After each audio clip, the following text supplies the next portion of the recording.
క్రైస్తలో ఈరోజు దేవుని యొక్క వాగ్దానము యెహోషువ గ్రంథము 3వ అధ్యాయం 7వ వచనం. నిన్ను గొప్ప చేయ మొదలు పెట్టేదను. దేవుడి వాక్యం నించుగాక. ఆమేన్. దేవుడి యొక్క వాక్యం సెలవిస్తుంది, నిన్ను గొప్ప చేయ మొదలు పెట్టేదని. యెహోషువతో దేవుడి మాట చెప్తున్నప్పుడు యెహోషువ అక్కడున్న పరిస్థితులను బట్టి ఏం చేస్తున్నాడు? భయపడుతున్నాడు. పరిస్థితుల వైపు చూస్తూ కృంగిపోతున్నాడు, ఆధారపడుతున్నాడు.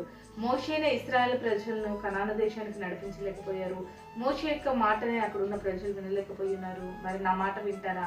నేను నడిపించగలుగుతానా? నేను ఆ దేశానికి ప్రజల్ని చేర్చగలుగుతానా అని అక్కడున్న పరిస్థితులను బట్టి యెహోషువ భయపడుతున్నప్పుడు యెహోషువకి దేవుడు చెప్తున్నాడు, నీ మోషేకి తోడైనట్లు నీకును తోడై ఉంటానని. అంత మాత్రమే కాదు కానీ నేను నిన్ను గొప్ప చేయ మొదలు పెట్టేదున్నాను. అవునండి, దేవుడు చెప్పాడు యెహోషువతో. దేవుడు యెహోషువని చాలా గొప్ప చేసి ఉన్నాడండి.